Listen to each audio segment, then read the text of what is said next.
Queda grabado y después. Perfecto. Bueno. Buenas tardes a todos los participantes.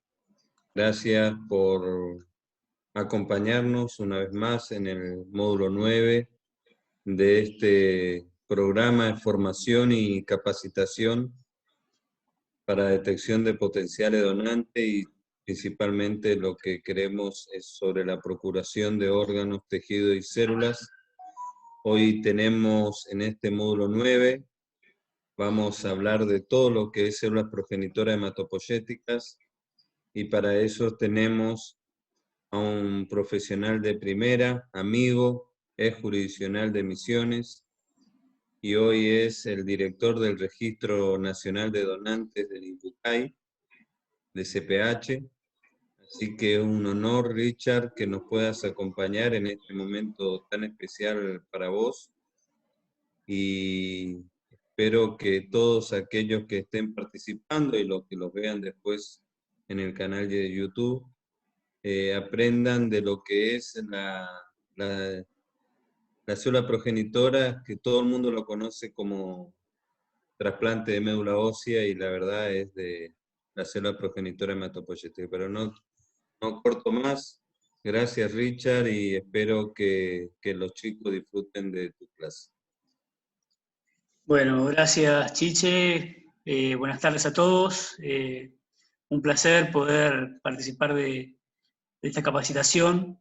La verdad que estos medios que tenemos disponibles hoy nos permiten hacer este tipo de actividades y realmente es algo que creo que va a perdurar en el tiempo, porque podemos acceder a distintos profesionales, profesores, reuniones y poder compartir la experiencia de cada uno, ¿no? Bueno, mi experiencia tiene que ver, yo también estuve en la parte de órganos, pero digamos, mi formación está más del lado de las células porque vengo de la sangre, de los trasplantes de médula y bueno, desde marzo estoy a cargo del Registro Nacional de Donantes de Células Progenitoras Hematopoyéticas. Pero como decía Chiche, digamos, el trasplante de células es, como uno debe llamarlo, lo conocemos como trasplante de médula, ¿sí? Pero realmente lo que uno trasplanta son las células y las células progenitoras. Yo voy a hablar en principio de lo que es el Registro Nacional de Donantes de CPH, cómo se crea, que está dedicado a un solo tipo de trasplante de CPH, que ahora les voy a contar. Pero un poco también para qué existe, cuál es la situación actual, las mejoras, cómo nos afectó el COVID, digamos, y todo lo que tiene que ver con la mejora y el futuro de Argentina en este sentido, ¿no? Básicamente el registro de SPH es una dirección del INCUCAI que se crea por ley en el año 2001, empieza a funcionar en el año 2003 con la reglamentación de esta ley. Es una dirección del INCUCAI, es un área que se dedica a las células específicamente y a las células que se van a utilizar en el trasplante no relacionado, ¿sí? Básicamente ese es el trasplante al cual nos vamos a enfocar como registro. Vamos a hacer algunos comentarios de los otros tipos de trasplantes también.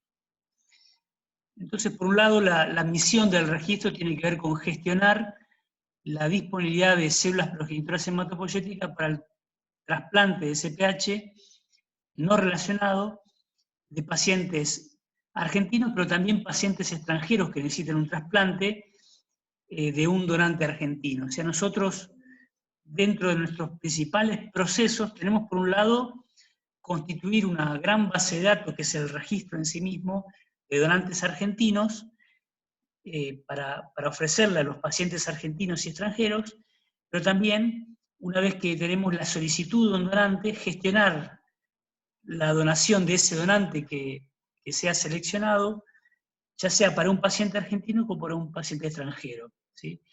Cualquier duda, interrúmpanme y yo puedo, digamos, explicarles en el momento, o también podemos hablar después que termine la presentación, anótenla como quieran, como ustedes quieran, no hay ningún problema.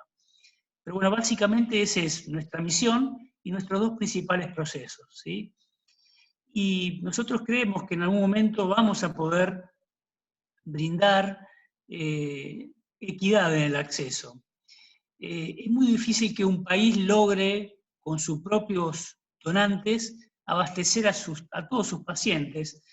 Y esto tiene que ver con la gran diversidad genética y lo que han sido en el último siglo el movimiento de personas, o los últimos 50 años, podemos decirle, en la cual la diversidad genética en el mundo ha hecho de que, por ejemplo, en nuestro país tengamos múltiples orígenes, y esas combinaciones hacen de que cuando uno necesite un donante, según de dónde provengan nuestros antepasados, si vienen de Europa o si son oriundos de América o vienen de África o de Asia, tengamos genéticas muy particulares. Entonces, la posibilidad de encontrar un donante en Argentina en base a nuestra genética no es fácil, ¿no?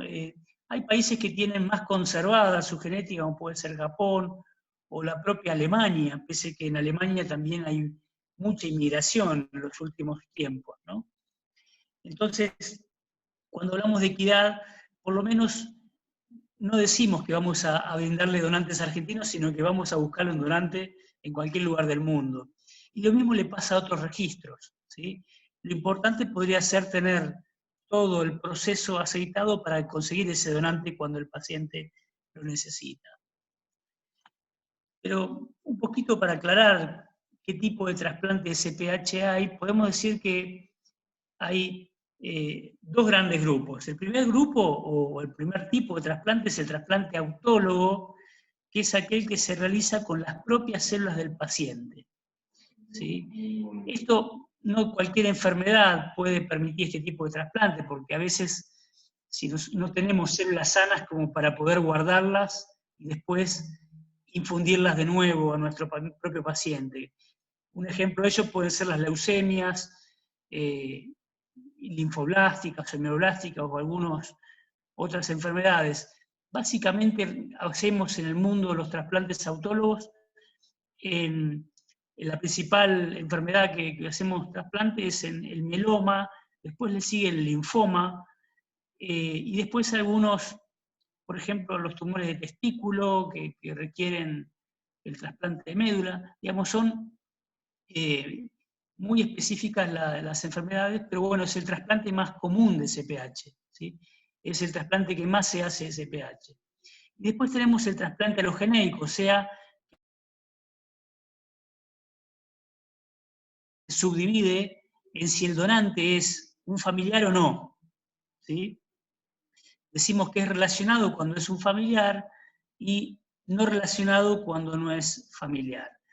Ese donante relacionado puede ser idéntico, generalmente es un hermano. Nosotros tenemos la posibilidad de un 25% de posibilidades de tener un hermano idéntico, y cuando no es idéntico puede ser otro familiar y decimos que es haploidéntico, comparte un haplotipo HLA, ¿sí? A su vez, los donantes no relacionados provienen generalmente de registros o de bancos de sangre, de células de sangre de cordón umbilical que hay en diferentes países del mundo, ¿no? A su vez, las células podemos obtenerlas de donantes adultos, ¿sí?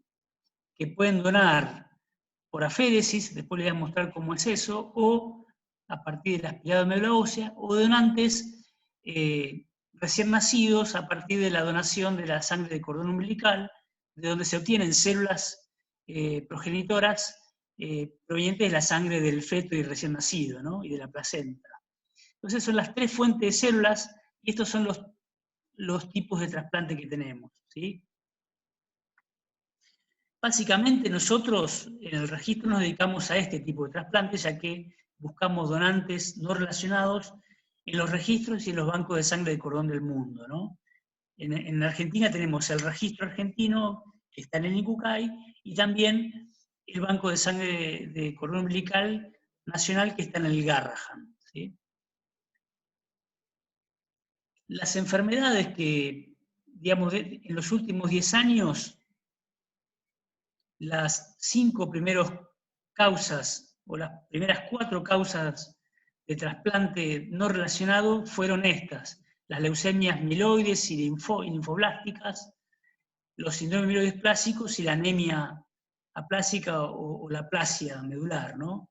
Esas fueron las principales causas de trasplante, y después le siguieron otro tipo de enfermedades, pero básicamente estas son las principales causas de trasplante no relacionado en Argentina en los últimos 10 años.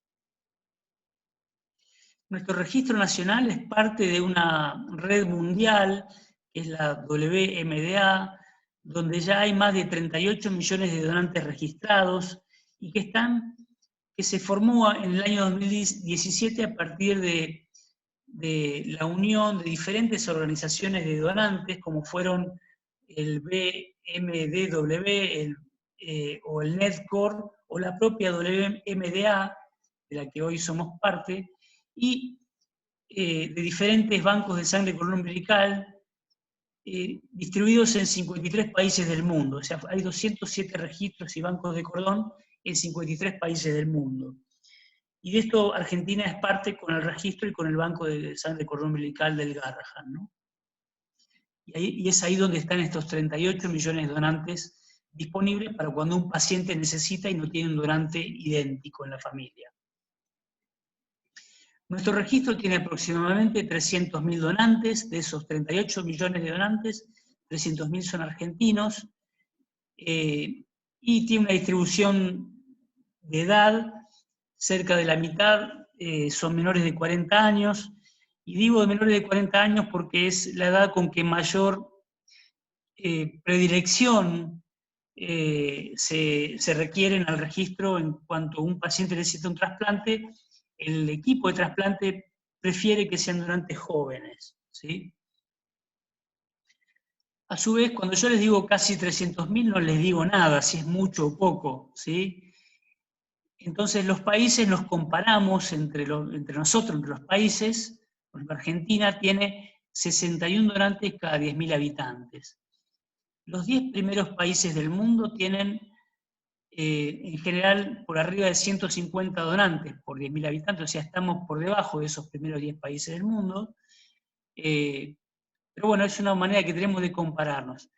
A su vez, en Argentina hay una distribución asimétrica de estos 61 donantes, porque hay provincias que están por encima, las que están en verde, otras que están cercanas a la media y algunas que están todavía por debajo de esa media.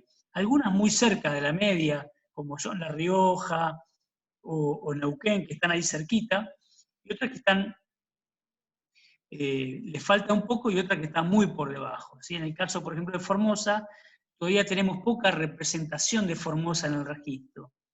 Y la verdad que queremos crecer en estas provincias, más que nada por la diversidad que pueden aportar, ¿sí?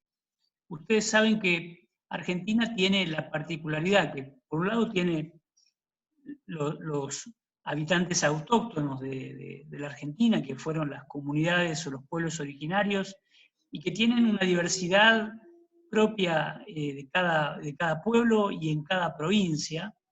Después se les sumó la colonización, digamos, y después diferentes corrientes migratorias europeas, de Asia o de África en algún momento, y en las últimas décadas una fuerte inmigración de países limítrofes con su propia genética también diversa, que han hecho que Argentina tenga una diversidad muy especial, ¿no? Tenemos influencia de diferentes partes del mundo. Una expresión de ello es que cuando nosotros tipificamos a nuestros donantes para el sistema HLA, que en un ratito les voy a contar qué es, encontramos antígenos que no están representados en el mundo, que tienen que ver con nuestros pueblos originarios. Si nosotros tenemos un paciente de un pueblo originario, no le podemos encontrar un donante en los registros mundiales, solo sí le podemos encontrar si tenemos donantes de estos pueblos originarios. Y a su vez, si se combinaron con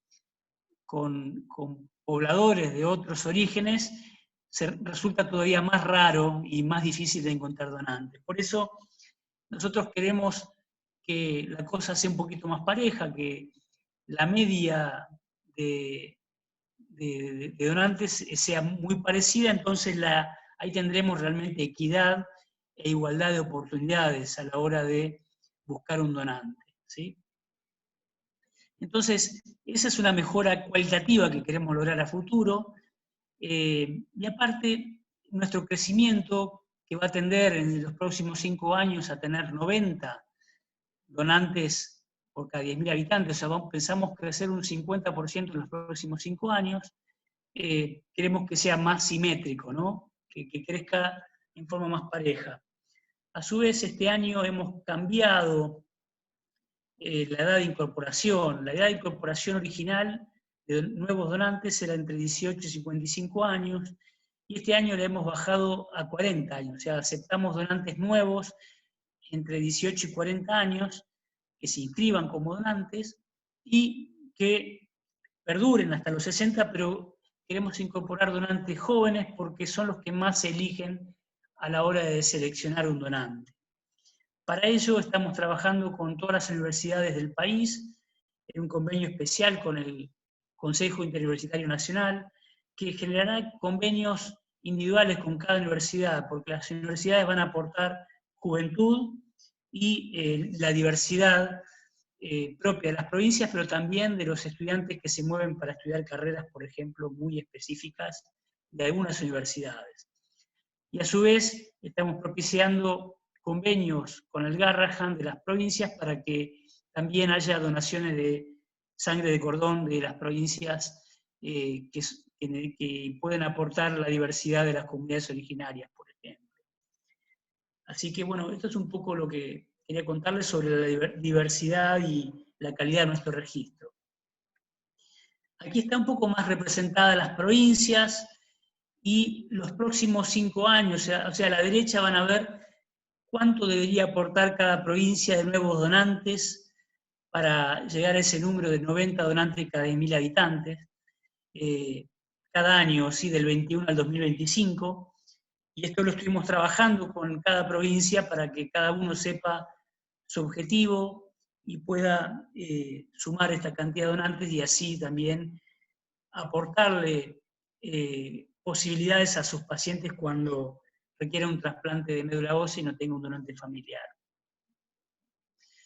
Entonces, esta nueva edad para incorporar donantes, por un lado, va a darnos más permanencia de estos donantes en el registro, va a producir mayor elegibilidad, pero también mejores resultados en el trasplante, porque esa conducta que tienen los médicos de trasplante cuando seleccionan un donante, elegir el donante más joven, tiene que ver con que los resultados del trasplante son mejores cuando el donante es más joven, ¿sí? Entonces, esto puede producir un salto de calidad, ¿no? En cuanto a la incorporación de donantes. Ahora, ¿cómo es que inscribimos nuevos donantes en la Argentina? Hay países donde los donantes se inscriben con un simple hisopado de la mucosa yugal, donde se obtienen células nucleadas, células epiteliales, y eso se le hace a través de una PCR, se le estudia extrayendo el ADN, el sistema HLA, y de esa manera ingresan al registro. En Argentina, desde el inicio, en el año 2003, la política fue incorporarlo a través de los bancos de sangre, porque por un lado la donación de CPH se parece en algún sentido a la donación de sangre, ya sea en el momento de donar por sangre periférica, se utiliza la misma máquina que, por ejemplo, se usa para hacer donación por aféresis de plaquetas, ¿no? Entonces, eso por un lado. Por otro, la política de donación de sangre y la incorporación de donantes voluntarios y altruistas hace de que los donantes se vuelvan más instruidos en toda esta temática y a su vez conserven su salud porque se vuelven más educados en cómo ser más sanos, y aparte que cuando uno los convoque para donar, en caso de ser seleccionados puedan decir que sí, ¿no? nos ha pasado que hay donantes que cuando los llamamos para que resultaron idénticos a un paciente nos digan, la verdad que no sé de qué me está hablando, ¿sí? Y esto tiene que ver con esas inscripciones compulsivas que puede haber cuando hay una campaña masiva sin información, ¿sí? Por eso, la inscripción tiene que ser en lugares donde se les informe de qué se trata y que existe la posibilidad que sean llamados para donar cuando son idénticos a una persona que necesita. La verdad es que casi como sacar una lotería, no es fácil que a uno lo seleccionen, pero bueno, estar disponible es muy importante porque uno se inscribe y puede ser seleccionado 7, 8, 10 años después, y la verdad que uno tiene que acordarse de qué le están hablando, ¿no? Y que se inscribió como donante de médula. Ahora, esta inscripción que ocurre en un servicio de hemoterapia, y que hoy tenemos más de 160 servicios de hemoterapia, básicamente el donante tiene que ir a donar sangre, aparte estar sano, tiene que tener entre 18 y 40. La verdad que los donantes de sangre pueden donar hasta los 65. Pesar más de 50 kilos, no estar cursando ninguna enfermedad, ni tener una enfermedad crónica. Entonces, si aplica para donar sangre y reúne las condiciones de donante de SPH,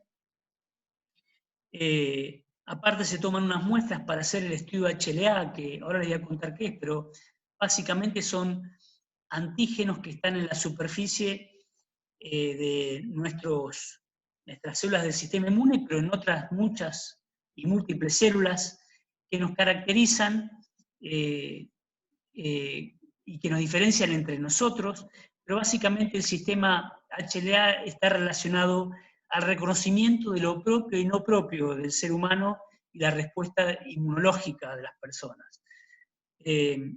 Pero bueno, hay mucha diversidad en el sistema HLA y por eso se estudia y entra en esta base de datos que es el registro, de la cual nosotros macheamos, o sea, buscamos que haya lo que es que sean idénticos cuando alguien necesita, y ahí es cuando puede seleccionarse el donante, ¿no? Entonces, esta inscripción se ingresa a la base de datos y cada vez que una persona le pide un donante no relacionado, nosotros lo buscamos tanto en el registro argentino para ver si hay algún donante, como en el registro mundial, en esas 38 millones de personas que están registradas. Si encontramos un donante idéntico, lo que hacemos es la contactamos otra vez a la persona, y como les dije, esto puede ocurrir el mes que viene como dentro de 10 años, y se le ofrece primero acceder a una evaluación de la salud y a una repetición de los estudios para ver que no haya habido ningún error en la tipificación, para luego, si está todo bien, ofrecer la donación si es que es seleccionado. La donación del adulto tiene dos formas. Una es aspirando células de la médula ósea, ¿sí? Por punción y en quirófano, eso se hace con anestesia, es este dibujito que está acá abajo, o también haciendo que las células salgan a la sangre, a la circulación de la sangre, mediante la estimulación con unas vacunas o con un estimulante que se llaman factores estimulantes de colonias, granulocíticos, que lo que hacen es le damos 5 inyecciones, o durante 5 días le damos inyecciones al donante, y las células salen de la médula ósea hacia la sangre, y ahí, con una máquina especial que se llama separador celular o máquina de aféresis, las separamos de la sangre y las obtenemos para luego hacer el trasplante, siempre teniendo en cuenta una dosis que tiene que ver con los kilos del paciente, ¿sí? No del donante, sino del paciente. O sea, necesitamos sacar un número mínimo para que el trasplante sea efectivo, ¿sí?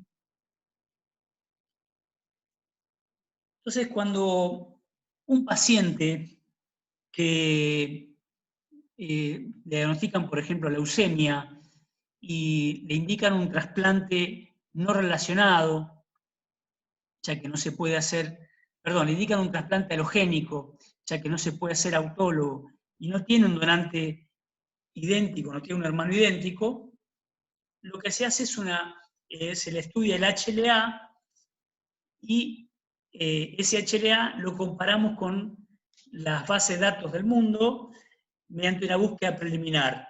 Esta solicitud habitualmente la hace un hematólogo de cabecera, donde le diagnosticaron la leucemia, toma la muestra de sangre para hacer el HLA del paciente y de los hermanos, y si no hay un donante idéntico dentro de los hermanos, se pide una búsqueda preliminar, ¿sí?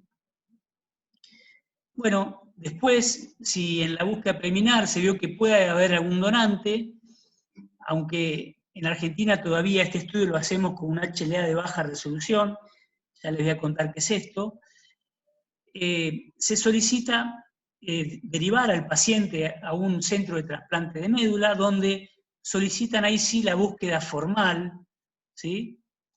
Esta búsqueda formal implica hacer el HLA en alta resolución del paciente y de 5 potenciales donantes, si es que hay 5, para ver realmente que sean idénticos, ¿sí? Si hay alguno que puede ser idéntico, se solicita lo que es el módulo 1, que es bueno, el estudio profundo, digamos, el estudio de HLA de alta resolución, pero aparte la aprobación por la cobertura. En Argentina esto está cubierto por las coberturas de salud, ya sea obras sociales provinciales, digamos, de lo que es de los trabajadores, de cualquier tipo de trabajo, o en este caso los pacientes que tienen cobertura pública exclusiva, o sea, sin una obra social, lo cubre el INCUCAI desde mayo de este año, ¿no? Antes lo cubrían los ministerios de salud de las provincias. Entonces, una vez que está aprobado, se verifica y se selecciona cuál es el mejor donante, y una vez que está seleccionado el mejor donante, dice, bueno, voy a elegir este, se solicita otro módulo que también es de alto costo, aproximadamente 2,5 millones de pesos si el donante es extranjero, y 1/3 si el donante es argentino, ¿sí? Entonces la cobertura aprueba y ahí hacemos un estudio de la salud, o sea, este módulo 2, que es la aprobación esto, un estudio de la salud del donante para ver si está apto y generamos la agenda de trabajo que tiene que ver con cuándo va a donar, cómo se van a transportar las células para llegar a las células a donde está el paciente y poder luego hacer el trasplante. Que el trasplante es un trasplante especial, ya que no es un trasplante que hay una cirugía, sino que lo que se hace es una infusión, como una transfusión, por una vena, y las células progenitoras se dirigen solas por comunicación con los diferentes mediadores químicos que se producen en la médula ósea, y van solas a instalarse en la médula ósea para generar la nueva médula ósea del paciente, ¿sí? Ese es el trasplante de médula en sí, es una infusión de células. Bien. Bueno, cuando les mencionaba el HLA o los antígenos leucocitarios humanos, HLA tiene esas siglas por cómo está escrito en inglés, ¿sí? Pero sería antígenos leucocitarios humanos, ¿sí? Sería ALH, ¿sí? Pero bueno, todos decimos HLA. Como les decía, el HLA tiene moléculas en la superficie de los leucocitos y de otras células. ¿Sí? Los leucocitos, ustedes saben que son los glóbulos blancos, y estos HLA que están en los leucocitos básicamente son los clase 2, porque están ubicados en las células del sistema inmunológico, o sea, las células de defensa. Los clase 1 están en otro tipo de células y tienen que ver con las células somáticas, ¿sí? En todos los tipos de células. Entonces, estas moléculas lo que hacen es, primero, producen o generan el autorreconocimiento, o sea, hace de que nosotros no nos rechacemos nuestros propios órganos o nuestras propias células, ¿sí? Pero también cada vez que ingresa algo o alguna molécula que es extraña, desencadenan la respuesta inmunológica que permite el rechazo hacia algo que es extraño, ¿sí? Por ejemplo, si yo doy una vacuna, como puede ser la del COVID, lo que va a hacer el sistema inmunológico es presentar con estas moléculas HLA parte de esa vacuna y generar anticuerpos y memoria celular también para cuando quiera ingresar el virus de COVID en el futuro, u otro virus u otra molécula. Lo mismo pasa con el cáncer cuando una molécula no es reconocida y que está en las células cancerígenas, generamos la forma que tenemos cada día de defendernos a células defectuosas que pueden generar cáncer en nuestro organismo, ¿no? Entonces, en esto participa el sistema HLA o el sistema de antígenos leucocitarios humanos, ¿sí? Entonces, para poder hacer un trasplante de médula tiene que haber compatibilidad HLA y que el sistema HLA sea idéntico para no generar rechazo, ¿sí? La forma de rechazo que existe cuando hacemos un trasplante de médula ósea. Lo que tiene este sistema HLA que se genera por varios genes, ¿sí? Que a su vez, esto que les hablaba de la interacción que ha tenido la humanidad en cuanto a cómo se han combinado las diferentes, vamos a decirle, etnias, ¿sí? Hay gente que no está de acuerdo con hablar de etnias, pero digámosles etnias para entenderlo, ¿no? Cómo se han combinado en la historia de la humanidad hace que se genere polimorfismos, ¿sí? Y que se vayan combinando, generando nuevos haplotipos o combinaciones de este HLA, ¿sí? A su vez, estos genes tienen una herencia de tipo mendeliana y codominancia de los genes. Por ejemplo, si yo heredo un HLA de clase 1A, número 2 de mi papá y un número 5 de mi mamá, heredo los dos, ¿sí? Y se van a expresar los dos.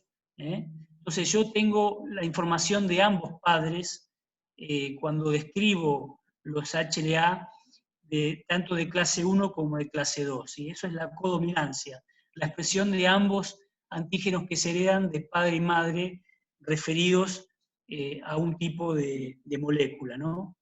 Ahora voy a explicar un poquito mejor eso, por ejemplo, con esto. Esta es la nomenclatura HLA, esto es realmente complejo. Básicamente, cuando uno caracteriza la molécula de HLA en cuanto a a todos los la profundidad en que lo estudiamos. Básicamente, para que tengan una idea, cuando nosotros hacemos un trasplante de riñón, solo nos fijamos en esta primer numerito que es el 24, por ejemplo, HLA-A24, ¿sí? Y tenemos del HLA-A, que es una molécula tipo 1, tenemos uno que heredamos de nuestro padre y otro que heredamos de nuestra madre. Entonces, podemos tener un HLA-24 y un HLA-2, por ejemplo, ¿no? Uno del padre y otro de la madre. Pero si estudiamos con más profundidad, vemos que pueden haber varios subtipos de HLA-24, 2, 5, 1, ¿sí? Y a su vez, otras caracterizaciones, como son estas que le siguen. Si yo caracterizo de esta manera en profundidad, hablo que lo hago en alta resolución. Cuando yo solo lo hago con el HLA, por ejemplo, 24, digo que es de baja resolución, ¿sí? Entonces, los estudios para hacer trasplante de médula requieren que yo haga en alta resolución. Y esto tiene que ser idéntico donante-receptor. O sea, vean lo complejo que puede ser. Entonces, en la historia de cómo estudiamos el HLA en los donantes y en los receptores, empezamos estudiando con test serológicos que eran de baja resolución y que permitían solo ver, por ejemplo, el 24, ¿sí? Solo este. Pero a medida que fuimos mejorando la calidad y la profundidad en el estudio, fuimos pudiendo caracterizar los mejores, ¿no? de mejor manera, por ejemplo, en los subtipos o en estas expresiones más profundas.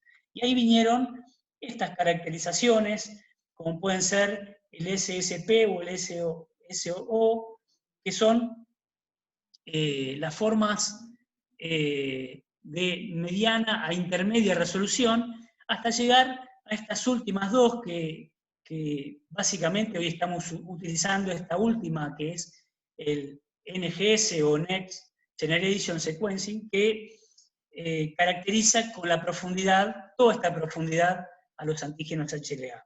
¿Sí? O sea, vean la complejidad que se requiere para hacer un trasplante de médula y el tipo de estudios que hay. Los equipos para hacer NGS son estos secuenciadores. Los secuenciadores estudian el HLA a nivel de las bases púricas y pirimidínicas, ¿no? O sea, estudian en esa profundidad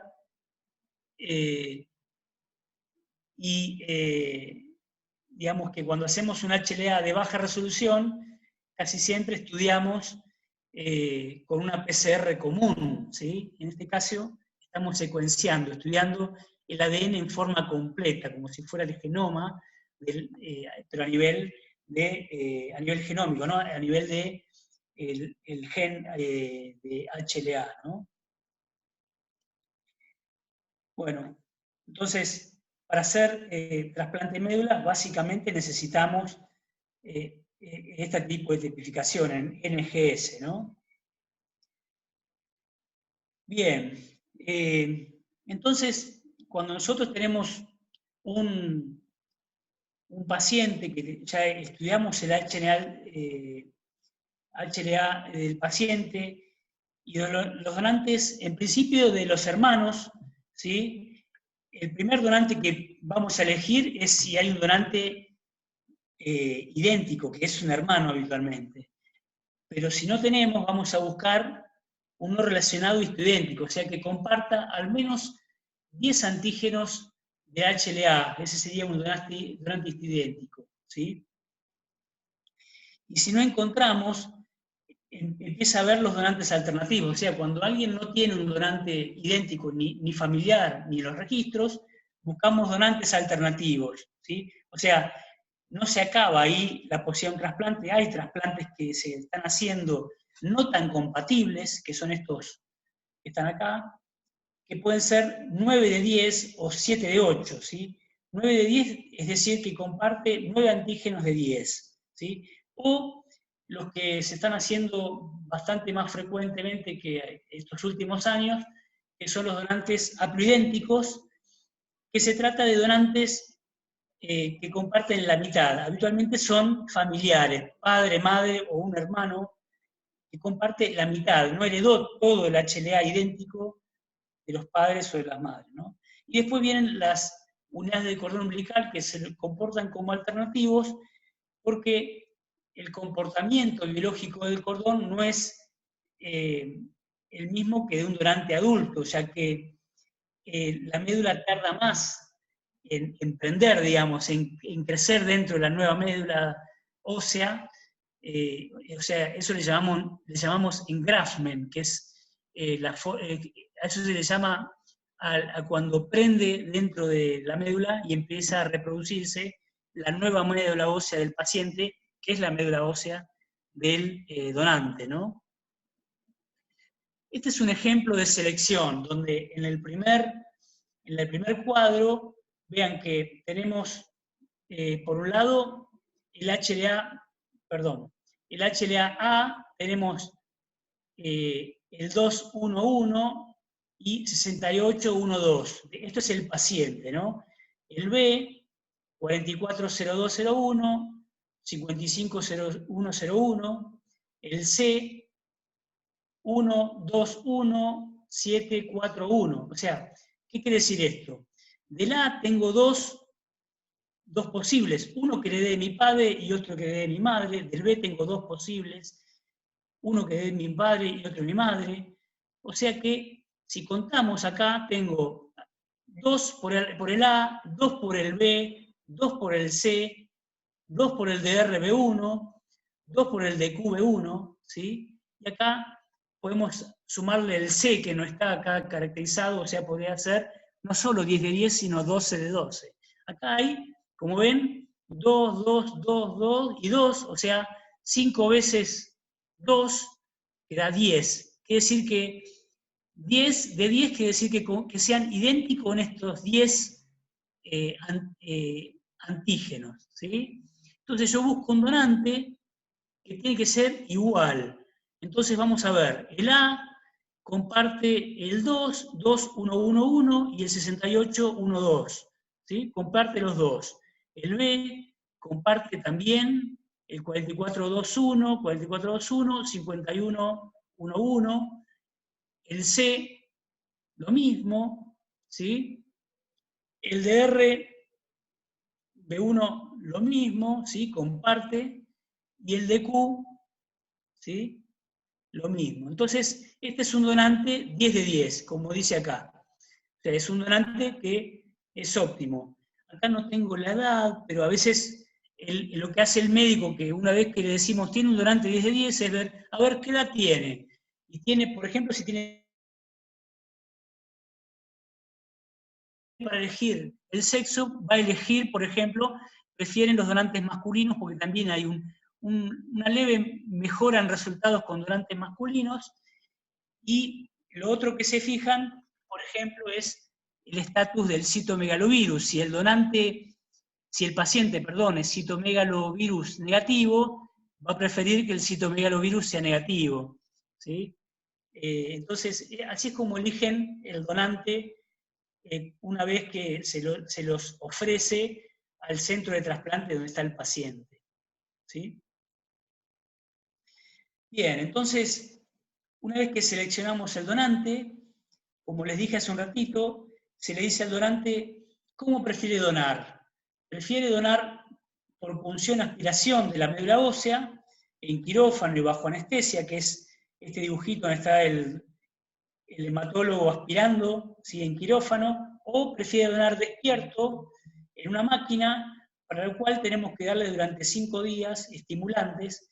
Las células salen a la circulación, yo las saco por una vena, o una tubladura que va a la máquina se para y devuelve la sangre y se queda con las células, ¿sí? Lo otro es que justo haya elegido sangre de cordón. Bueno, esta es la máquina, así es la máquina que más se usa. Y la otra es que yo tenga en algún banco de cordón una unidad idéntica, ¿no? 10 de 10. El problema de los cordones es que, como el volumen que puedo obtener de la sangre del cordón es reducido, generalmente la dosis de células que yo tengo ahí no alcanza para trasplantar un paciente adulto, ¿sí? La dosis necesaria para hacer un trasplante de CPH halogénico es de 4 millones de células.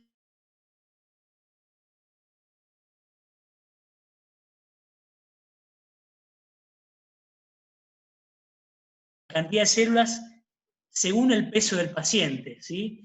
Entonces a veces nos toca que el paciente pesa 100 kilos y el donante nos pesa 50, es una chica de 50 kilos. Entonces, la verdad nos cuesta a veces conseguir esa cantidad de células, pero bueno, casi siempre lo logramos, ¿sí? En cambio de cordón es muy difícil porque las células ya están guardadas, congeladas en el banco, o sea, a medida que se van donando, se van guardando. Y estas donaciones ocurren solo si el paciente y el donante son idénticos, ¿no? Entonces, una vez que tenemos la donación o tenemos la sangre de cordón, lo que hacemos es transportarlas hacia el lugar donde está el paciente. O sea, la donación ocurre cerca donde está el donante, en un centro que puede ser en Argentina o en cualquier lugar del mundo, y se transportan al país donde está el paciente. Como les dije, en Argentina están almacenados los sangre de cordón en estos tanques de nitrógeno, en el Garrahan, y se transportan por unos correos especializados que les llamamos couriers.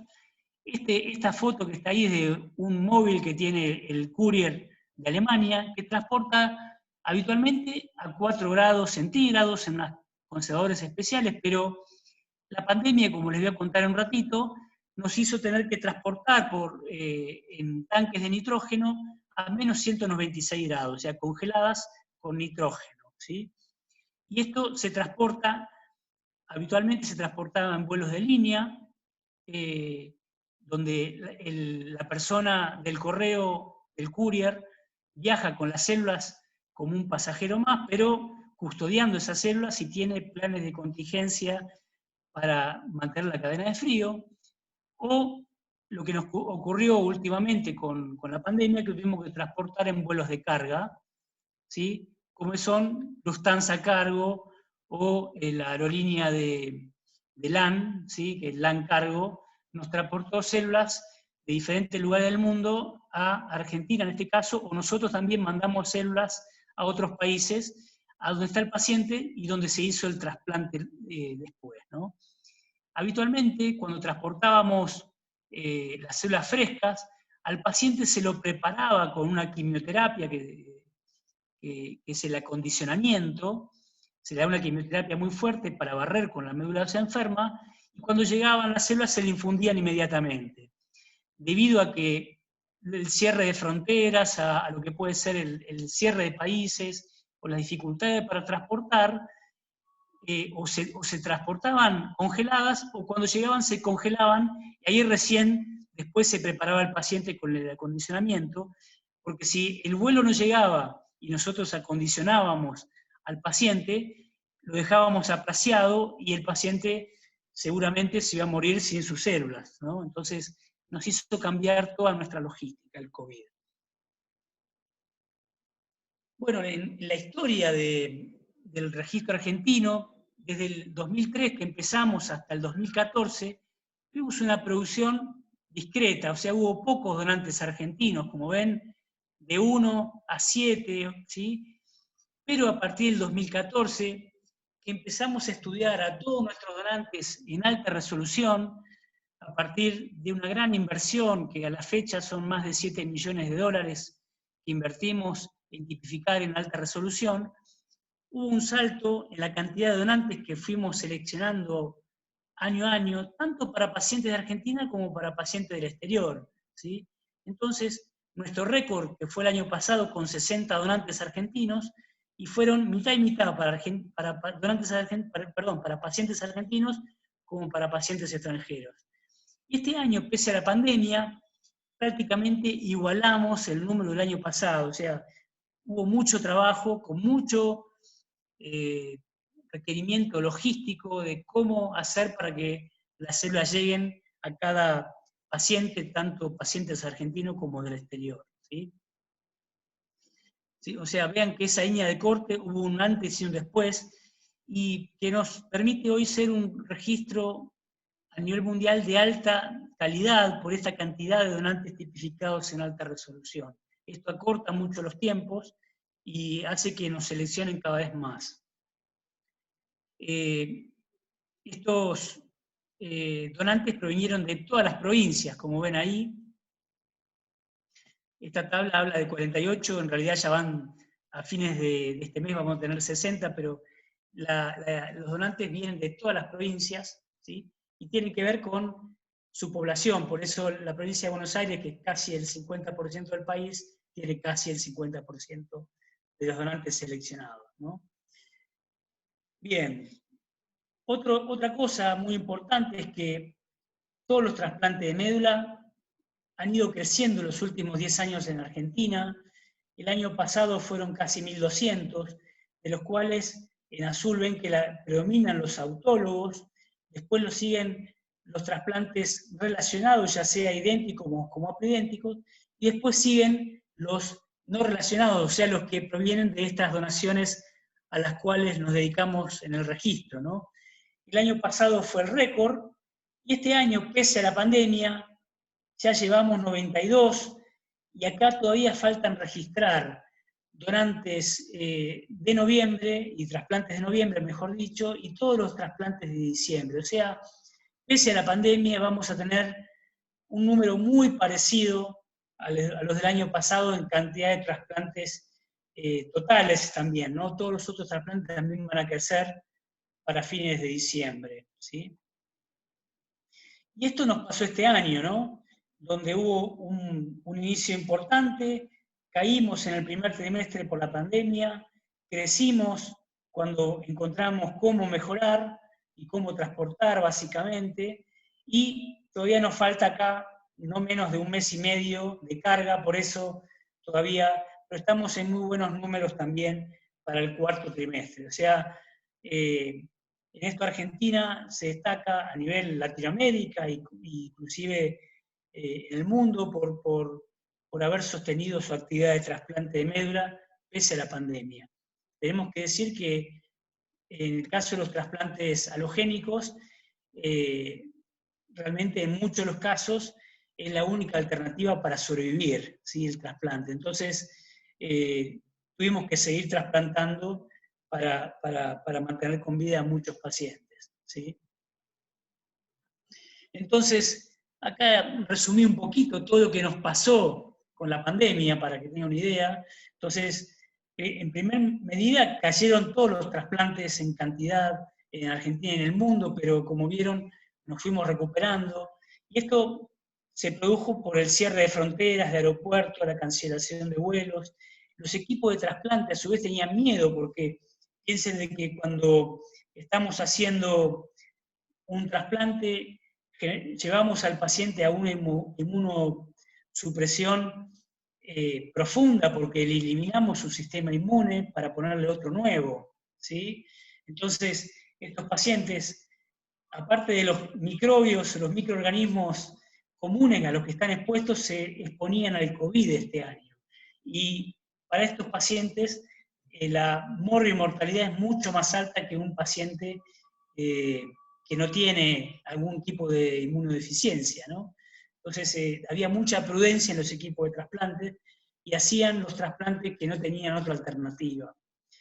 Entonces, nuestra capacidad de adaptación, porque la verdad que hubo un gran trabajo de todo el equipo y de todos los equipos de Argentina, hizo que busquemos alternativas. Entonces empezamos a trabajar con los vuelos de carga, que son vuelos que no se cortaron porque piensen que hay insumos básicos que necesitan los países, desde medicamentos o para la producción de algunos medicamentos o alimentos, insumos básicos que los países siguieron compartiendo, dependiendo de dónde se producían.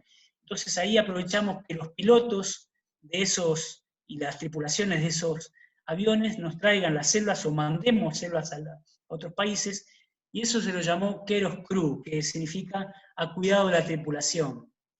Además tuvimos que hacer convenios especiales y logramos que para toda Europa el courier alemán nos gestione todos los movimientos dentro de Europa, eso nos facilitó mucho, y nos tuvimos que adaptar a transportar células congeladas, que antes era una excepción, y a su vez tuvimos que transportar en Argentina de las maneras más diversas que se le puedan ocurrir, en ambulancias, con vuelos de la Fuerza Aérea, con vuelos contratados, o sea, hicimos malabares, la verdad, y aparte recibimos la cooperación de múltiples organismos de los ministerios provinciales, en el caso del exterior con la Cancillería, con la Dirección de Migraciones, con las aduanas, con las embajadas, con la Administración Nacional de Aviación Civil, o sea, hubo que gestionar con distintas organizaciones para poder seguir haciendo este tipo de trasplantes.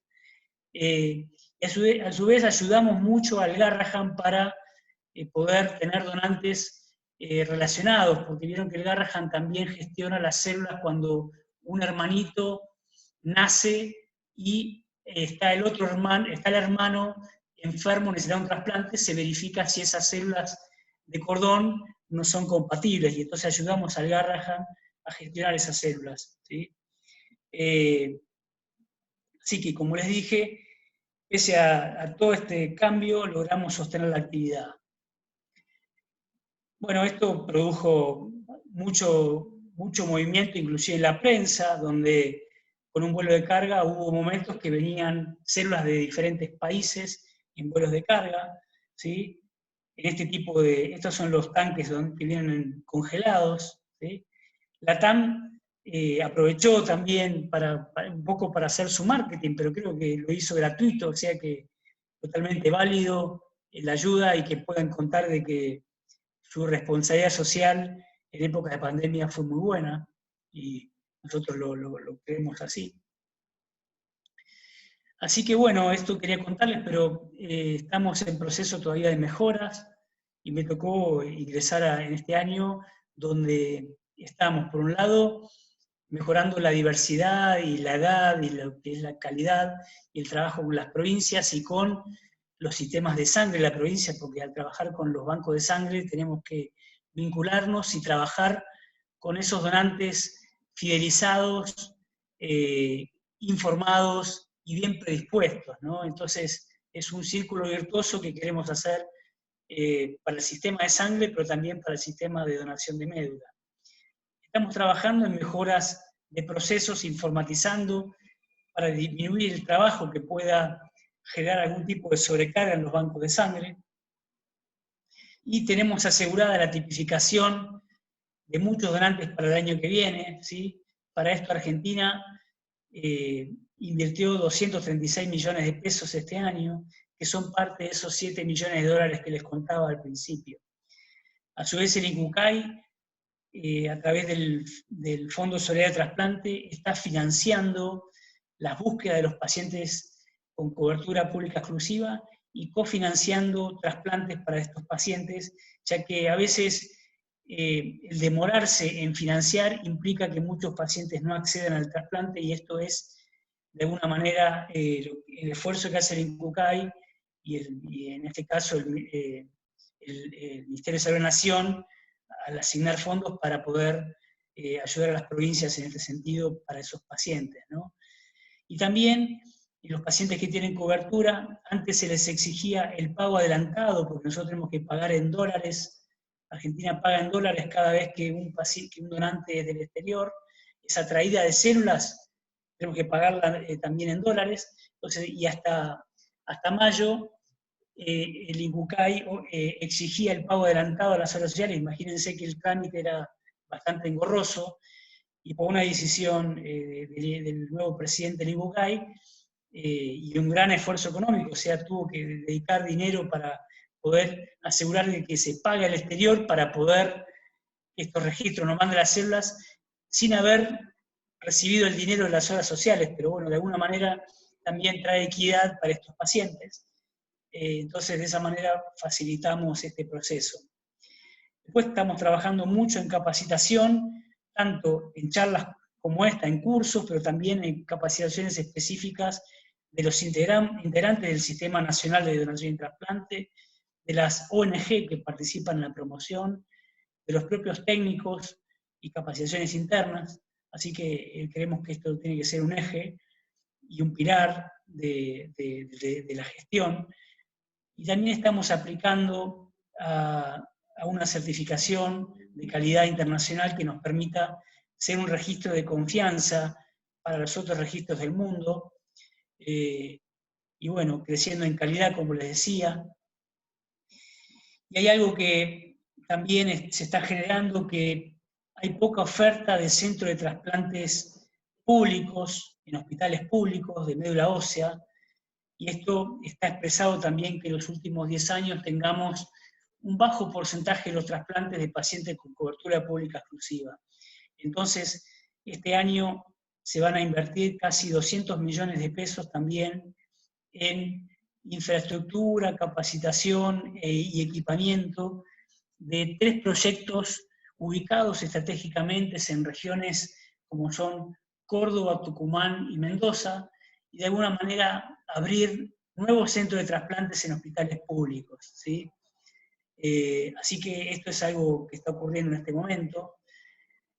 Bueno, es mucho lo que se ha trabajado este año por lo que ven, y estamos muy contentos, y hay proyectos futuros como un nuevo Laboratorio Nacional de Inmunogenética, en una obra del registro donde hoy funcionamos, y bueno, de gestiones y convenios con todos los registros del mundo, generando confianza para que, entre comillas, nos fíen de que nos hagan la prestación y que después les podamos pagar, porque piensen que, y esto no es política, pero en los últimos 4 años tuvimos muchas dificultades, porque había poca confianza al ser malos pagadores, ¿no? Entonces, estamos generando confianza para que nos brinden la prestación y podamos luego pagar tranquilos cuando el proceso administrativo se concluya. Piensen que es muy complejo pagar en dólares al exterior. Bueno, perdón que hablé tanto, espero haber sido claro, y bueno, estoy a su disposición para cualquier consulta. Muchas gracias.